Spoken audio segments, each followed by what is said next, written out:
it's nice. There'll be this whole spate of videos, and then I won't have any ideas for like 2 months. So, I don't know, like a sieve. I had something funny happen this morning, and I won't bore you guys with it here, but I got public applause before 8 a.m. this morning. That's what kind of morning I had. Probably not for a very smart move on my part, but I did make a blog post about it. I won't bore you guys with it here. So if you want to hear what I did, it was probably not the smartest decision I've ever made, but it did earn me some applause. Go read the blog and find out, and then you guys can email me and tell me that it was a dumb move. What I wanted to show you today is how I archive and retrieve information from my planner using Evernote. I did a video about this probably end of last summer, beginning of last fall. And I'll link to that one down below. This is basically just an updated version of that. Evernote has made, several updates since I made that video. The interface looks a lot different now than it did then. It's beautiful. It is, this is like my all-time favorite app. While I totally depend on my paper planner for everything, Evernote has everything. If you wanted to do digital planning, you could solely use Evernote and be done with it. It syncs up across all devices, so I have it on the laptop, I have it on the phone, I have it on the iPad. Mike has an Android phone and he uses it on his Android phone, and he can still use it on his iPad, even though Android obviously is not an Apple product and the iPad is.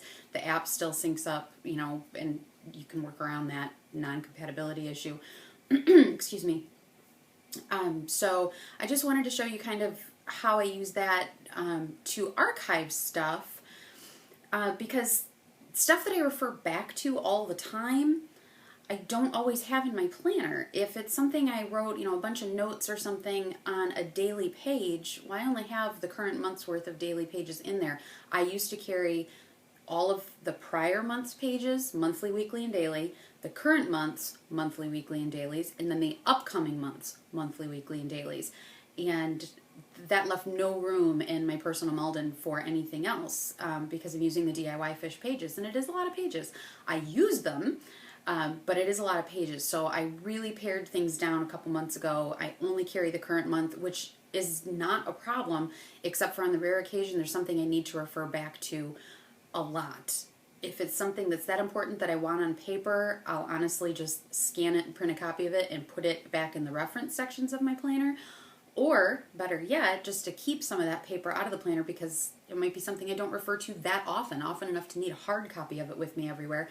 I scan it into Evernote, and it's searchable, text is searchable, handwriting recognition is available, so that once you upload something, you have to give it a little bit of time. I'm not talking weeks by any means, but after you upload a document or a business card, it's real quick. I'll show you how to do it, and then it has handwriting and type recognition, so those things all become searchable. So if I can't quite remember how I titled the note in which I uploaded, let's say, some notes from a customer service call or something from a certain day, if I remember at least a word or two of what I wrote in that page, Evernote will find it for me. So I will show you using a business card how all that works. Now, if you have any questions or comments or anything like that, as usual, you guys let me know, okay? Take it easy. Bye-bye. So here's how I use Evernote to archive information. Things like business cards. A lot of times I hang on to business cards, especially when I get a product that I really like. So when my Midori came, that came from mymido.com, and they sent 2 business cards with it. Generally, I'll hang on to those. I'll put them in my planner. These I kept in the Midori, because if somebody sees it and says, oh my gosh, that Midori, what is that notebook? It's so pretty, it's beautiful, whatever. Where did you get it? I have a business card that I can just give them. Especially with companies that you had really good customer service or really good experience, you like to pass that stuff along, right? So I hang on to those business cards and pass them along. I generally will remember what website I got something from, but not necessarily. So what I'll do is scan the business card into Evernote. So here's the card. This one does happen to have information on both sides, but see, that's all in California and Seattle and Los Angeles and all kinds of wonderful places that I don't live. So this is the information I really want to save. So what I do is open up the phone and go to Evernote. and I'm just going to scan this business card in. So you hit, here's your home screen. Let me do that first. This is the home screen for the iPhone app for Evernote. It is, see, there we go. This is all customizable. So these little shortcuts, notes, notebooks, mark it, you can go into the settings up in here and you can change what order these come in, what you do want to show up on here, what you don't want to show up on here, and you can also change the theme. So there is a darker theme. Let me look actually, what are they? Customize home screen. See, there's a classic, a light, and a dark, and then these are all the different sections. You can add tags if you tag your notes. Sorry guys, Facebook. What kind of details you want to show up. All of your stuff on your home screen is customizable. Okay, so let's go back and close that, and we are going to scan this business card into Evernote. There is a special camera setting for business cards. Regardless of whether you're doing business cards, they have a really cool setup with Post-it notes where there are special Post-it notes that you get that work with your Evernote app for text recognition, and it'll automatically tag a note. So if you write a note on a green Post-it note and you have it set for reminders, whatever you put on that Post-it note, it'll automatically upload it as a note with a reminder, and when it's the right time and date, that reminder will go off on your phone. It's really, really cool. So here's the business card, and let me tip us back up. You're going to hit camera, which is really hard to do when you're not looking right at the screen, and then down here at the bottom you have different options, and I'm going to choose business card. It's really not easy for me to do that looking through the camera.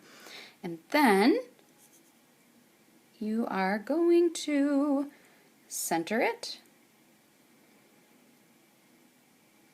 Your flash you can turn on or off or set as automatic, and you take the picture. That's all there is to it. You do have the option right here to add the name of the business, the phone number, the email. Sometimes it will also autofill that stuff from whatever it detected in the picture. Okay, which I didn't probably take the best picture because I'm trying to take the picture looking through, and I can even see my reflection of the phone. Taking the picture, looking at the phone screen through the iPad screen while filming is fun. So you take your picture, add anything you want to add, hit your check mark, and it asks you if you want to scan another card or if you're done. And I just hit done, and there it is.